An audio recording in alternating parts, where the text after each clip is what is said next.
important. And urine is a waste product from the kidney.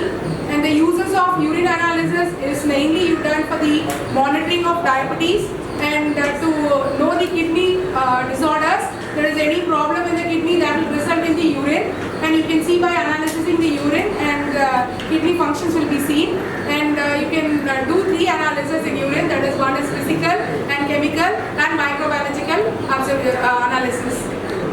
So we'll see the slides. So urine is composed of water, certain electrolytes and various waste products, and that are filtered out of the bloodstream.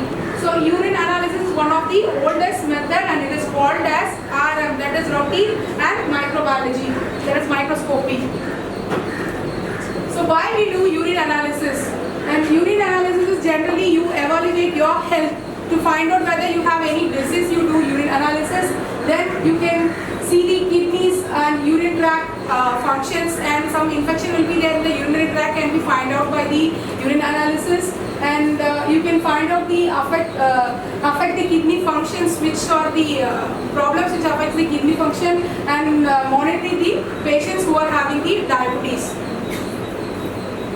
So collection of urine specimen. We all know collection of the urine specimen, we have to use a proper wide mouth container. It should be clean and dry, and you should collect more than 15 to 20 ml for the analysis, and it should be processed within 2 hours of the collection. Otherwise it will take time, means you have to store it in the refrigerator, or you have to add the preservative for longer time analysis. Then types of urine samples, you have random specimen collection. There is no specific time for random specimen collection. That is, it has been used for routine screening of the urine. Then morning samples. The morning sample mainly you see, you have to collect the urine in the morning, early morning, that is so concentrated, and that will be used for the pregnancy test and other microbiological tests. Then clean catch milk stream. This is first, you have to discard the first part of the urine, then the other part of the urine is collected, and that will be used for the culturing. And next one, 24 hours culture collection. That 24 hours collection, you have to pass the urine in the first day, and the second day you have to collect the first morning sample you have to be collected, and that is mainly used for the quantitative and qualitative analysis purposes. Then post-parenteral. The post-parenteral is the main thing. You will collect the urine samples after 2 hours of the meal. That mainly used for the monitoring of the diabetic patients. And the final one is suprapubic aspirated. That is the main method. Kids who cannot able to pass their urine, this method is used, and the needle aspiration is used for this method, and you have to collect the sterile urine by the needle aspiration.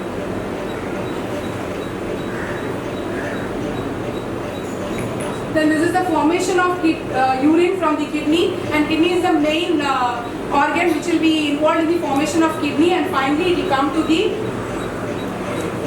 urine bladder, and then it will be secreted by the urethra. And in urine formation process, you have 3 processes are there. One is glomerular filtration, second one is reabsorption, and third one is secretion. And this picture shows, you can see the glomerular filtration here and tubular reabsorption of the urine. Then it will finally go to the tubular secretion, and then it will go via the collection duct. Finally, it will be excreted in the urethra. So basic steps in urine analysis is 3 types. As I said already, it is physical analysis and chemical analysis and microscopic analysis. So in physical analysis, we will be doing the volume, odor, and pH will be analyzed. For chemical analysis, we are seeing about the glucose content, ketone bodies, bile salts, and bilirubins which will be present in the urine. And microscopic analysis, you can find out the pus cells or any culture which will be present in the urine sample. So in physical examination, the volume, color, odor, pH, and specific gravity is analyzed. So coming to volume, every day a normal human being releases 2.5 liters of urine per day. So the oliguria, polyuria, anuria are the diseases which will be affecting the volume of the urine. So you can find out by analyzing the urine all these diseases. That is oliguria, your urine output will be lesser than 400 ml per day. So that will be seen in the dehydration, vomiting, diarrhea, and renal ischemia. And polyuria, that is when the diabetic patients are there, you will be urinating more, that is more than 2.5 liter per day, you will be urinating, that is called as polyuria. And the next is anuria, and you will be having less than 100 ml of urine per day, that results in your renal total shutdown, that your kidney failure cases. So next one is color examination of urine. In color examination of urine, you will be seeing the color of the urine will be pale yellow color. So because of the color, you will be having the pigments called uropigments, urobine and uroerythrin, all will be there. Sometimes the urine color will be some cloudiness and precipitation will be there because of the presence of the protein content which is in the urine. And the color mainly depends upon the constituents which is present in the urine sample.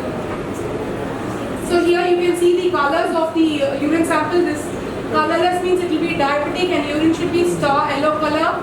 And when it is in deep yellow color, it is having excess bile pigments and it is maybe a jaundice.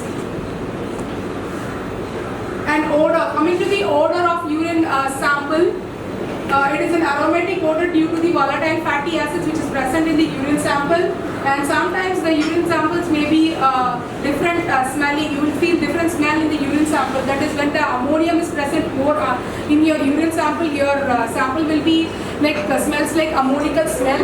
And when foul smell is there, means you can find out your urine sample is having lot of pus and your urine sample is infected with some inflammation diseases. And when the sweet smell is there, your urine sample, when you have your diabetes, your urine sample will smells like sweetie. And then it will be fruit smell will be there when you have your urine sample is like contains more amount of ketone bodies in your urine. Then the maple syrup like smell will be there when you have maple syrup urine diseases. Then rancid smell when you have the trypanosoma. And when you have the rotten egg smell in your urine, it is known as hystemia. So coming to the pH of the urine sample, it is like 4.5 to 8, the normal ranges. And mostly the urine sample will be 6.5 to 6. It will be slightly acidic. And the pH of the urine sample can be tested by the litmus paper and by using the pH paper. Then sometimes, some cases the urine might be acidic and alkalic. And when it will be the acidic urine will be when the ketone body is more, your body is having more ketones and it will be released in the urine. That is known as acidic urines. And alkaline urine, after your meal, if you check, the pH of the urine will be alkali.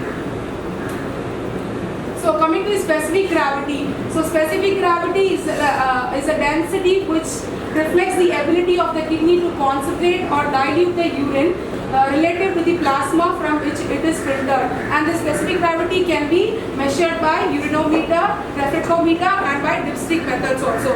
This specific gravity has two types, that is one is increased specific gravity and another one is decreased specific gravity. And in increased specific gravity, when it comes means you will be having the low water intake, and when you have diabetes mellitus it will be there.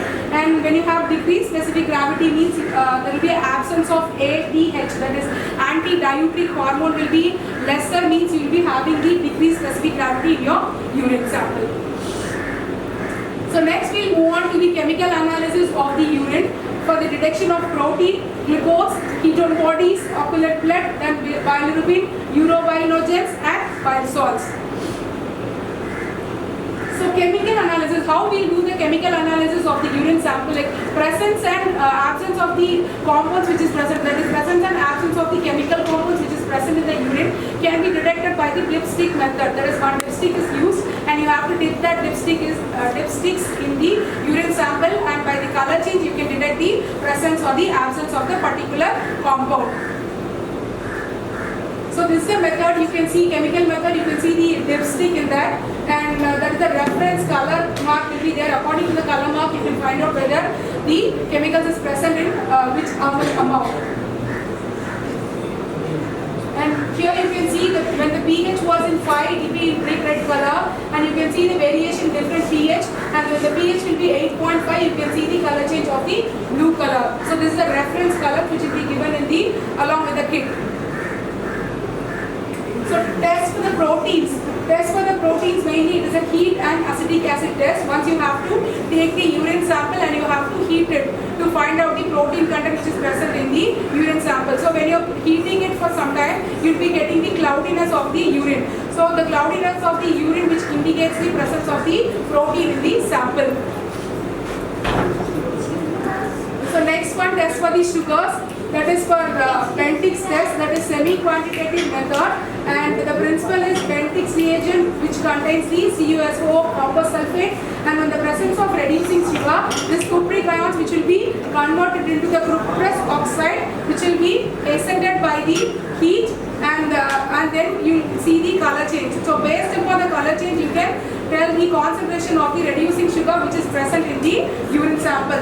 So when you have the blue to green color change, it indicates the negative. There is no reducing sugars which is present in the urine, and yellow to green color it will be less than 0.5% of the reducing sugar in the urine, and brick red shows you have the high amount of, that is more than 2% of urine in your 2% of the sugar in your urine sample.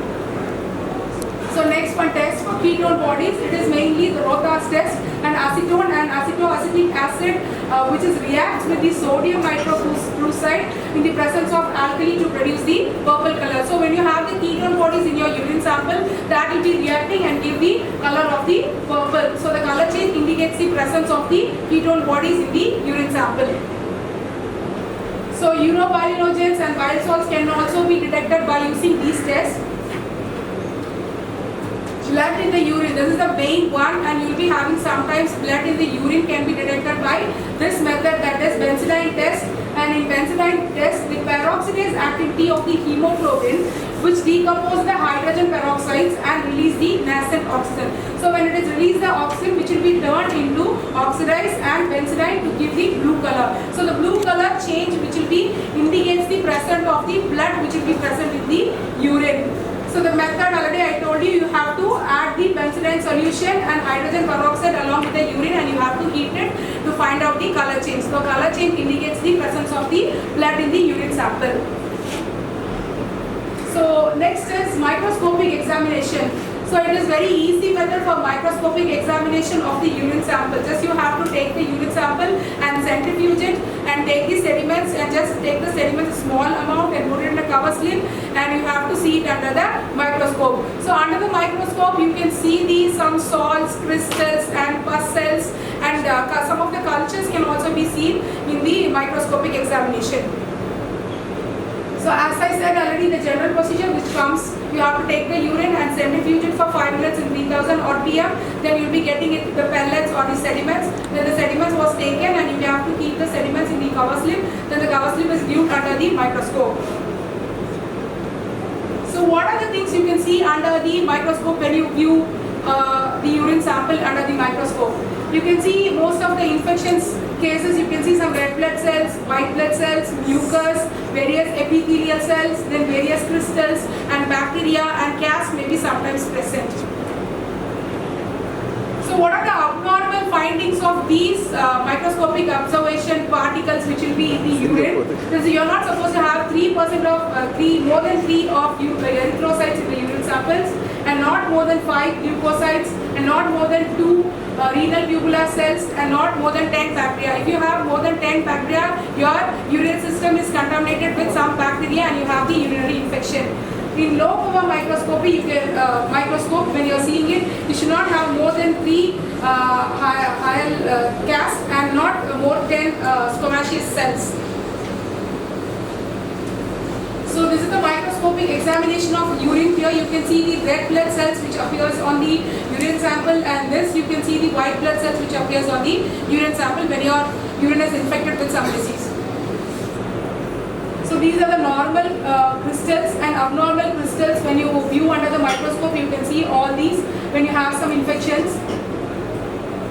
And the main one is pus cells in urine. So what are pus cells? Pus cells are the dead cells which will be present in your urinary tract. When you urinate, you can get the pus cells. So urine in the pus cells, which is called as pyuria, the condition of which increased pus cells in the urine samples, and that indicates the most serious condition which is going on within the urine tract. Whereas when your urinary tract is infected with some bacterial infection, you will be having more amount of pus cells in your urines. That indicates your urinary tract or your kidney has some infection with the bacteria.